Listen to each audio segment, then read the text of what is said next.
We're taking on the all-new Autodromo Hermanos Rodriguez here from NASCAR Cup Series racing action in Mexico. Hello everybody, welcome back to a brand new video here on the channel. I hope you're all having a great day.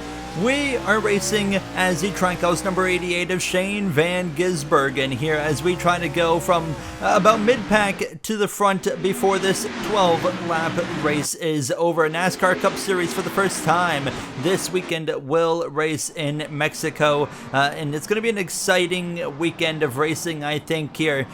Maybe a wild weekend, very unpredictable race on the way, I would say, but I'm excited for it now. And we're racing here in the Settle Corsa with the 2024/2025 NASCAR mod, which is absolutely fantastic. I've been messing around with it recently. The only bit that's different with the layout in real life is we actually go straight right here and then go to the right instead of turning left and then hitting these couple of right-handers coming up. So we're racing the F1 layout, of course, in the game because I couldn't find one that had the accurate NASCAR layout, which just takes this part out of the racetrack and we end up over here anyways and head into the now S's section. And really fun to kind of do this kind of thing here where we go and test a new track for the NASCAR Cup Series and kind of give yourself an idea of maybe what to expect when it comes to the actual racing as we make a slip there. Really struggling for grip on this circuit now, but right here the S's. This is going to be a tricky section for the Cup drivers. I imagine NASCAR is going to enforce some track limits there, kind of like they do in COTA, and then you have this run down here into this right-hander, and this is going to be a really dive bomb heavy corner, especially on restarts right here. I mean, you can just probably chuck it down into the corner up the inside of somebody, and then it could create some chaos, maybe push some cars off wide, and then they'll come back on track in the next little right-hander there. It's going to be wild. That last little bit, that whole stadium section could be quite wild for the Cup Series. But then you got this. You got the longest straightaway now in the Cup Series. This long run down into turn one, which again for restarts is going to be absolute madness in turn one. People are going to screw up the braking zones, and someone's going to go flying in there and clean out some cars. I mean, wouldn't be surprised if we see a sport-ending crash this weekend. As going for a spin is myself there. No grip on the exit of turn one, and now the midfield to the front challenge goes to now from the back to the front challenge here now as Eric Jones leads the way. Not a mistake that I wanted to make right there. Just completely lost grip in the rear tires and around I went, but fortunately we were still pretty close to the back of the pack and were able to immediately get back up to the likes of Buescher, Bubba Wallace. Here's Connor Zilisch, we'll go around him. You got Denny Hamlin there in the progressive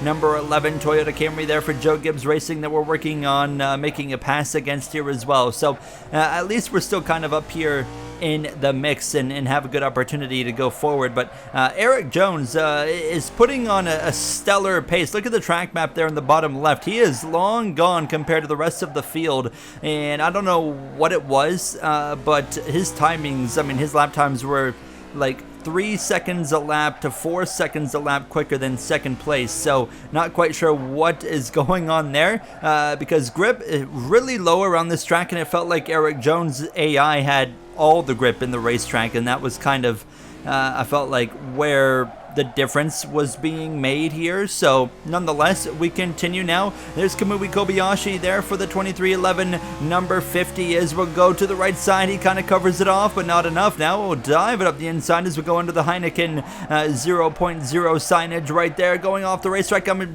going to be assuming NASCAR is not going to police that this weekend. They'll kind of let drivers run off there without much issue. That's one of the few parts of the track where I feel like you'll be able to get away with going off, going wide, maybe as well right here to the left side. I don't think there'll be any issues with that, but you don't necessarily want to go too far wide here, as of course the grass is right there on the left side as well. So it will be interesting to see how the Cup Series drivers as well as Xfinity Series drivers really push the track limits to the maximum here, and how far they're willing to push their car off the racetrack. Now as we slip and slide, here comes Josh Berry back up my inside. He's actually going to hit me there in the right side, but we'll still get cleared nonetheless as we are continuing to carve our way forward into the top 20 at this point now, trying to break in towards the top 15 over this next lap or two. You can see there on the top left the lap count. I've got a new HUD mod actually in the game, and it looks pretty cool. This is actually the same HUD mod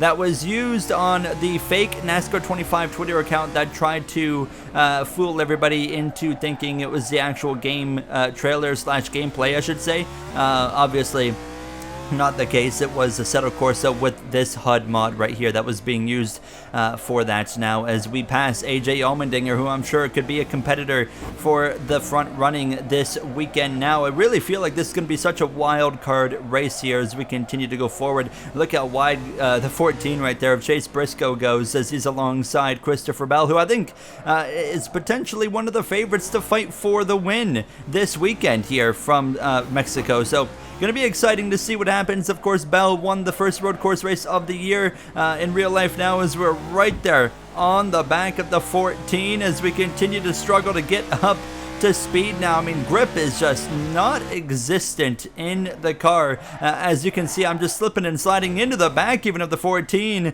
as we continue.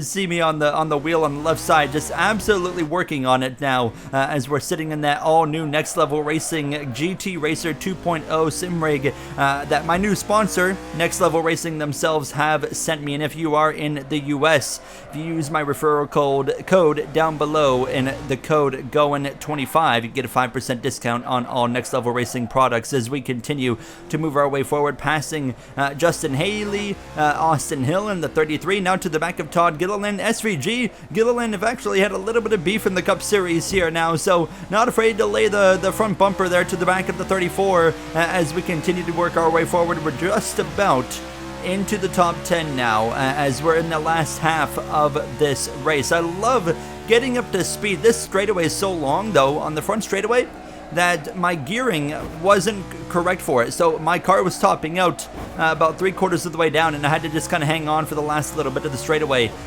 before I could actually start slowing down, and it was just hitting the red line. And you'll notice in the right bottom I accidentally had it on kilometers per hour, so yeah, completely ignore that. But I mean, we're still absolutely flying around this racetrack, and meanwhile we're hauling the mail, but we're slipping and sliding at the same time as we have run down the top 10 here in the final 5 laps of this race. That's the 42 of John Hunter Nemechek. William Byron's battling with the 0-1.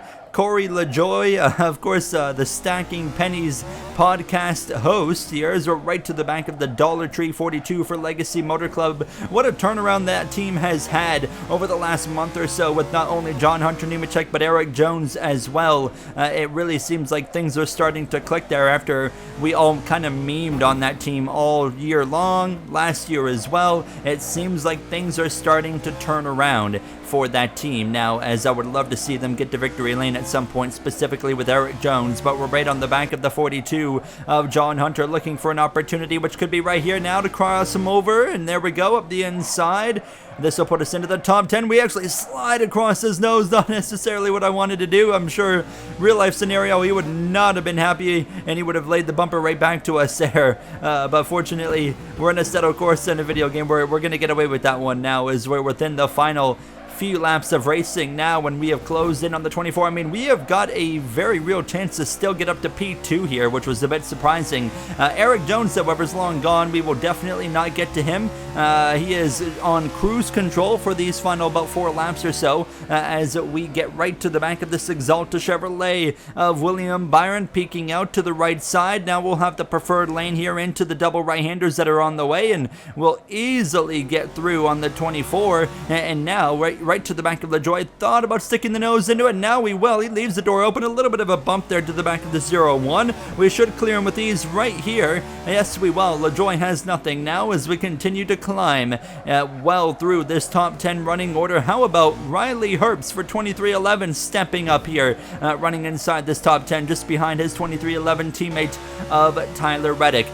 right here you'll see how the car tops out. It's going to top out right about 300 kilometers an hour just below on this run into turn 1. So obviously, real life, the cars won't be doing that. Of course, the gearing will be set up to not make that happen, and you can also adjust that in the game. I just completely disregarded that and overlooked it here coming into this race as we are within these final 3 laps of racing now, right into the back of the 45 of Tyler Reddick here as we go through the S's. This is for P6. Carson Hocevar holding on to P5. Can we get a run on the 45? Couldn't quite switch over to the left side. We slipping around a little bit, and that opens up the gap to the 45 of Tyler Reddick. But look at the run into the corner, actually going a little bit too deep there. Actually give him a shot to the back bumper, but nonetheless we'll clear him here into the stadium section. He actually shows the nose on the left side. I kind of shut the door there, a bit of an aggressive block, but we make it work now with 2 laps to go in this race. And there you see right in front of us, 5th, 4th, 3rd, and 2nd, Cody Ware, by the way, in P2. How about that? Obviously we won't see that this weekend, but now you as well see Junior Motorsports, Justin Allgaier in 3rd, and as well the Haas factory team of Cole Custer in the 41. Everyone's going wide, Hocevar included. We'll go to the right side of the 2nd season driver now into the back of the 41. We're coming to the white flag. It's time to get full-blown aggressive. We're 3 wide in the middle through the stadium section. We back out of it now into the back of the 41 saying, hey, let's get going. We'll pass Hocevar. Now the 41 leaves the door open, white flag in the air. Jones is about already halfway through the final lap here now as we go wheel to wheel with the 41 of Cole Custer. Actually, it says Ryan Preece here in that 41 because that is a 2024 car, but nonetheless, we'll pass the 41 and on the run into turn 1 on this final lap of racing, or I should say down into about turn 3 or 4, that is now, right to the back of the 40 of Allgaier, really using him up, saying, hey, it's time for me to go. Get out of my way as we'll get to the right side, up the inside. We should be able to clear him with ease. Yes, we do. Up to P3. Can we get Cody Ware on this final lap of racing here from Autodromo Hermanos Rodriguez now as Eric Jones out of the final turn. He's already come through to win this race, and we're going to come through the S's for the final time. Jones just set the fastest lap of the race as well. He's running 148s without any issues, and everyone else is doing about 151s, 152s. I'm hitting about the 150s here now as I'm right to the back of Cody Ware, slipping and sliding, though he opens up the gap. We're going to have to get a little bit aggressive on the braking, maybe not that aggressive, and we're going to pay the price, and I wreck myself on the final lap, and we just completely threw away an easy 2nd place finish. And now where is it going to be? Well outside the top 10. I mean, at least we're in the top 20 as we'll come through the stadium section, but that's a disappointing ending there that I throw away P2 here from Mexico. What a race that was. It was so much fun to drive, and I'm really excited to watch it in real life as we're going to try to get the 7 right at the end, and we will pass Justin Haley there, a top 15 result. We'll see how SVG does in real life this weekend. I'll see you guys later. Thank you for watching. Have a great day.